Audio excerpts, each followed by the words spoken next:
Hello, my dear students. I hope you're doing fine at home. My name is Miss Camila, and today we're going to learn how to write a formal letter. The objective is to write a letter to someone of your choice using all the elements of a letter. So first of all, we're going to identify all the elements of a formal letter, and then we're going to describe the most important ones. First of all, we're going to begin with your address, the place where you are writing the letter. Next, we have the date, which has to be month, day, number, and year in that order. Next, we have the receiver's name and address, the place where you are sending the letter. Next, we have the reference or title, which describes the type of letter that you are writing. Next, we have the salutation. Following, we have the first paragraph and the main and final paragraphs. Next, we have the closing, the sign of line, and finally, your name and title to say goodbye in the letter. So in the first place, we have the salutation.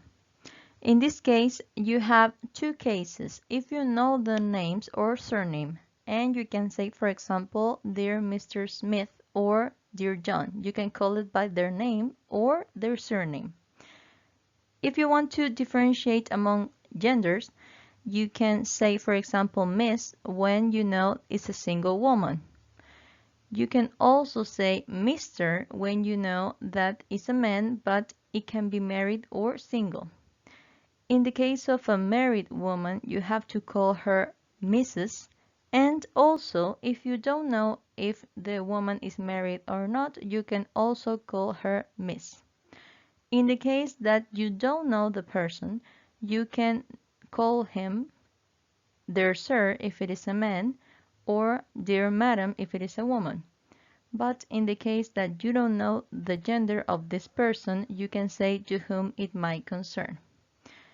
But you have to remember that you have to always use a comma after the salutation. And this is very important in the salutation.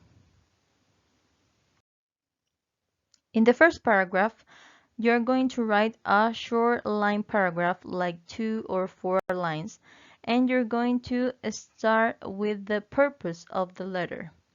And you can begin this paragraph with the following lines. I would like to take this opportunity to. I am writing regarding. It is my pleasure to inform you. I am writing this letter because. All these opening lines can be used to begin your letter. Next, we have the main and final paragraphs. And in the main paragraphs, these should include the main elements of your point. It has to be concise and straight to the point. And in the final paragraphs, here you state what action you would like the receiver to take. And it is a short paragraph. Usually a letter is very short and very concise, so the paragraphs could be like a line or 2 lines maximum. Next, we have the closing. In this case, we have 3 examples to close this letter. For example, we can say, if you should have any doubts or queries, do not hesitate to contact me. This sentence is very nice and polite. Another example, I look forward to hearing from you. This mode of reply is open and more informal. And finally, I look forward to your reply. This one is general and polite. I usually recommend to use the last one, I look forward to your reply, because you can use it for a formal letter or an informal letter too. Next, we have the sign of line, and in this case, we only have 2 sentences to use here. And also, remember, you have to also use a comma at the end of this sign of line, as in the same case of the salutation. So you can write yours sincerely when the person's name is known to you. When you know the person, you are going to write yours sincerely. And you're going to write yours faithfully when you don't know the name of this person. Finally, remember these questions when writing your letter. Who am I writing to? Their position and rank in relation to you. This part is very important when you're writing the salutation. Why am I writing? This part is very important when you are describing the type of letter and also the points that you're going to describe in your letter. And finally, what do I need to tell them?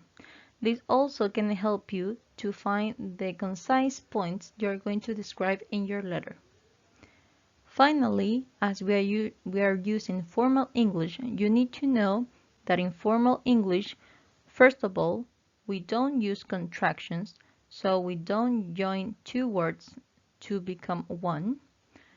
Also, numbers, you can write them. And finally, when you're describing money, you have to use the number. Here is the activity. Write a letter to a friend, a beloved, or a sibling, etc. You can write about anything you want, a request, a complaint, a thank you letter, etc. You have to use all the elements of a letter, write everything in your copybook, send the activity to our email english.cmhn@gmail.com with your name and grade. If you have any questions about the activity or the contents, remember that you can send us an email and we will answer you as soon as possible. Take care and stay safe. Bye!